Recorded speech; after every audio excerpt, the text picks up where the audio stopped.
एक अंधेरी रात थी। दो स्पोर्ट्स कार्स एक दूसरे के सामने एक सुनसान रास्ते पर रुकी हुई थीं। दोनों कार्स के हेडलाइट्स ऑन थे और लाइट तेज चल रही थी। फिर दोनों कार्स के दरवाजे खुले और दो हैंडसम लड़के कार्स से बाहर आए। अपनी नज़रों से दोनों एक दूसरे को घूर रहे थे। उनकी पर्सनैलिटीज लगभग एक जैसी थीं। दोनों लड़के घमंड से कार से उतरे और एक दूसरे के सामने जाकर खड़े हो गए। उनकी चाल में एटीट्यूड दिख रहा था। चेहरे पर कोई इमोशंस नहीं थे, लेकिन उनकी आंखों में एक दूसरे को मार देने की इच्छा जरूर थी। उनमें से एक था रणवीर रॉय कपूर और दूसरा था वेदांत राठौड़ इंडस्ट्रीज का सीईओ। कपूर इंडस्ट्रीज के बाद अगर किसी का नाम आता था तो वो था राठौड़ इंडस्ट्रीज।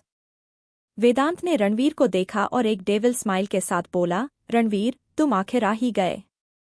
मैं तुम्हें काफी वक्त से देख रहा हूँ, लेकिन सच कहूँ, तुम्हें जिंदा देखकर मुझे बिल्कुल अच्छा नहीं लगता। वेदांत के शब्दों को सुनकर रणवीर उसकी आंखों में आंखें डालकर आगे बढ़ा और उसके करीब जाकर बोला, वेदांत राठौड़, तुम्हारी हमेशा से ये तमन्ना थी कि तुम रणवीर रॉय कपूर को बर्बाद कर दो। मैं तुम्हारा सबसे बड़ा दुश्मन, तुम्हारी ये इच्छा कभी पूरी नहीं होने दूंगा। फिर रणवीर ने एक घमंडी मुस्कान के साथ बोला, वैसे सुना है तुम्हारी कंपनी का सबसे बड़ा प्रोजेक्ट तुमसे छीन लिया गया है, और जिसने छीना है वो है रणवीर रॉय कपूर। थोड़ी देर रुककर रणवीर ने कहा, शायद इसी एक्साइटमेंट में तुमने मुझे मिलने के लिए बुलाया है। ये सुनकर वेदांत के चेहरे पर गुस्सा भर गया और उसने दांतों को कसकर कहा, रणवीर, तुमने मेरा प्रोजेक्ट छीन लिया है, लेकिन मैं तुम्हारी सबसे कीमती चीज तुमसे छीन लूंगा। रणवीर बोला, अच्छा, ट्राई करके देख लो। ये कहते हुए रणवीर वहां से जाने लगा। तभी उसने वेदांत की आवाज सुनी और रुक गया। वेदांत बोला, सुना है आजकल तुम किसी लड़की के साथ हो, उसका नाम क्या है? हाँ, याद आया, माही। उस छोटी सी लड़की का नाम यही है ना? वेदांत के मुंह से माही का नाम सुनकर रणवीर के हाथ गुस्से में कस गए। वेदांत बोला, सुना है माही बहुत खूबसूरत है, और तुम्हें पता है, खूबसूरत लड़कियां हमेशा से मेरी कमजोरी रही हैं। क्या होगा अगर मैं माही के साथ एक रात बिता लूं? वेदांत की बात सुनकर रणवीर की आंखों में खून उतर आया।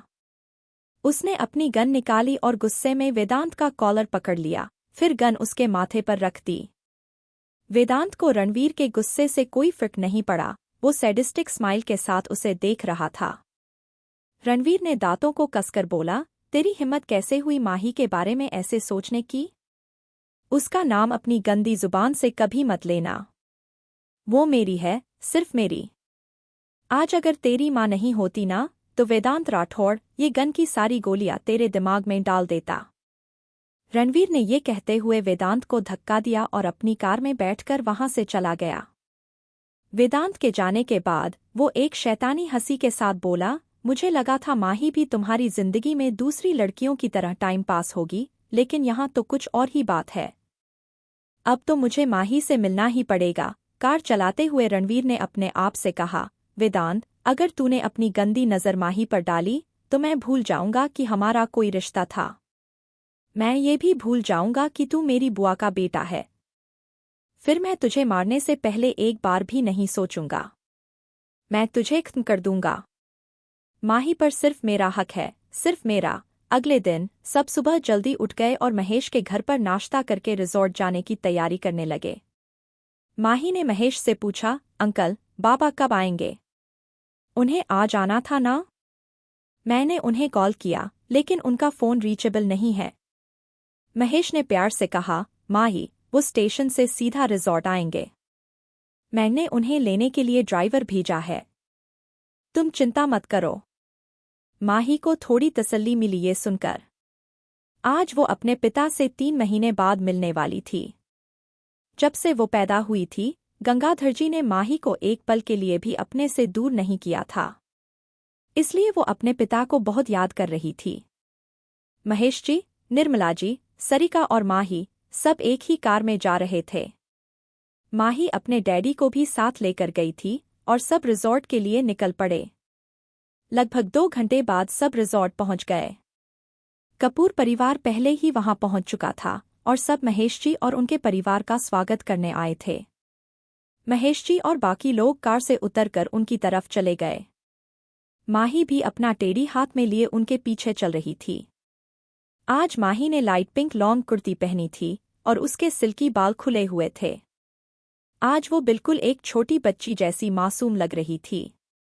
माही को ऐसे देखकर रणवीर के चेहरे पर एक स्माइल आ गई।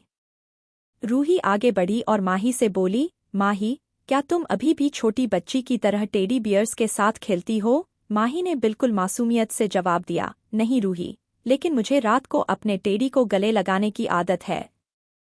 बिना इसके मुझे नींद नहीं आती और ये इतना बड़ा है कि इसे छोड़े बिना मैं सो नहीं सकती। इसलिए मैंने इसे कार में साथ ले लिया। ये सुनकर सबको हंसी आ गई। रणवीर को याद आया जब वो माही के कमरे में गया था, माही अपने टेडी को गले लगाकर सो रही थी। रणवीर ने मन में सोचा, ओह माही, तुम्हारी ये मासूमियत ही मुझे तुम्हारी तरफ खींचती है। माही ने कभी रणवीर की तरफ नहीं देखा, लेकिन उसे पता था कि रणवीर की नज़रें उस पर टिकी हुई हैं।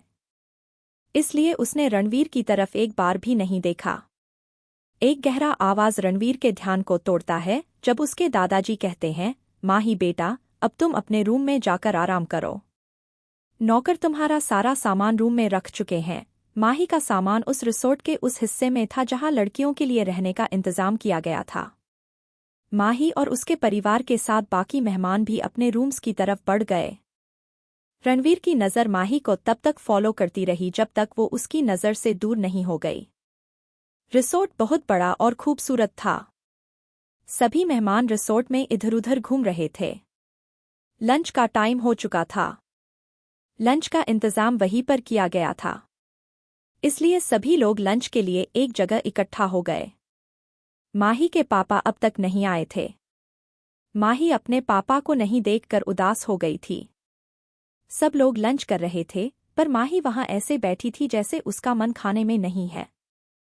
और वो अपने मन में सोच रही थी, पापा देर क्यों कर रहे हैं? जब वो आएंगे तो मैं उनसे गुस्सा जरूर करूंगी कि उन्हें अपनी गुड़िया की याद नहीं रहती। तभी उसने पीछे से एक आवाज सुनी, माही, मेरी गुड़िया। माही इस आवाज को बहुत अच्छे से पहचानती थी। वो जल्दी से पीछे मुड़ती है और उसके चेहरे पर एक बड़ी सी मुस्कान आ जाती है। वो अपनी कुर्सी से उठती है और दौड़कर उस इंसान को गले लगाती है। यह और कोई नहीं, गंगाधर जी थे, माही के पापा। उनकी आवाज सुनकर वहां जो भी लोग लंच कर रहे थे, सबकी नजर वहीं रुक गई। माही ने गंगाधर जी को दोनों हाथों से जोर से पकड़ लिया था। महेश और उसके परिवार के लोग भी गंगाधर से मिलने आए। महेश और निर्मला ने गंगाधर जी के पैर छूकर उनका आशीर्वाद लिया। सरिका ने भी गंगाधर जी को गले लगाते हुए कहा, पापा, आप मेरी शादी के लिए आखिर आ ही गए।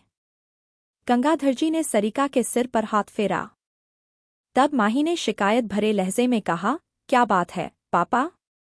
आपको मेरी याद नहीं आई? आपने तो मुझे भूल ही गए। क्या आप अपनी गुड़िया से इतना प्यार करते हैं? और इसी के साथ माही ने अपने पापा से बहुत सारे सवाल पूछे।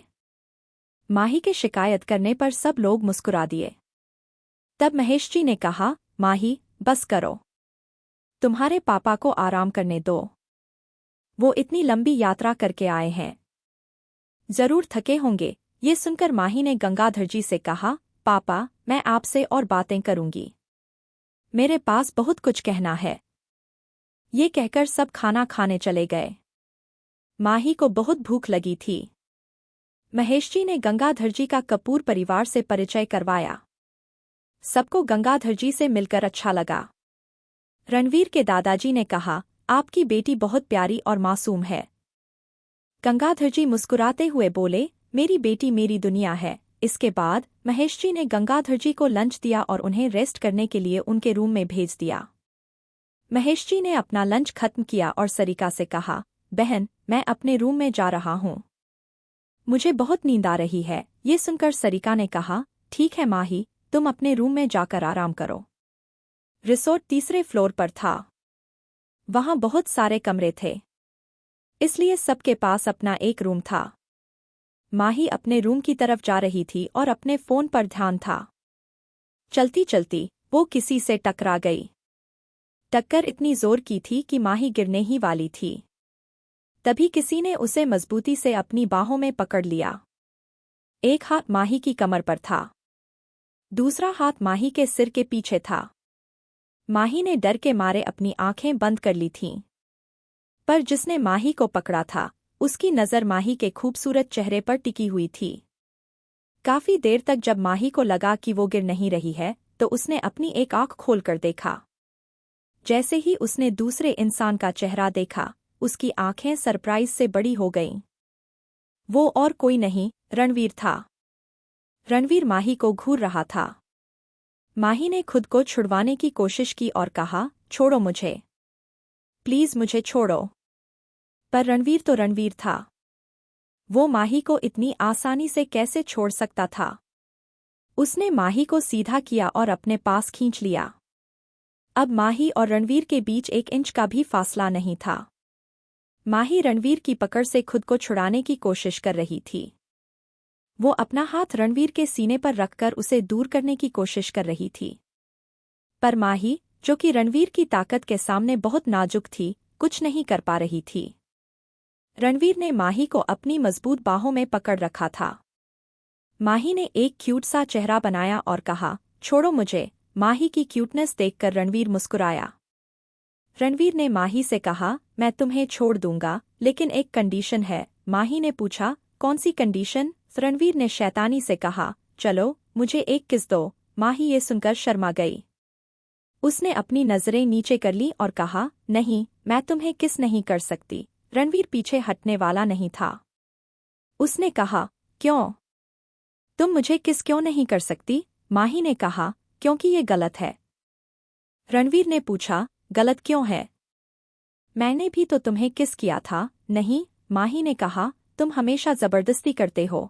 फिर उसने गुस्से में कहा, छोड़ो मुझे, मुझे जाना है। लेकिन जब उसने देखा कि उसके शब्दों का रणवीर पर कोई असर नहीं हो रहा, तो उसने रणवीर के सीने पर जोर से काट लिया, जिस वजह से रणवीर की पकड़ थोड़ी ढीली हो गई। और इसका फायदा उठाकर माही ने उसे धक्का दिया और भाग गई। रणवीर मुस्कुराकर बोला, माही, तुम मुझसे भाग नहीं सकती। तुम्हें मेरे पास ही आना पड़ेगा।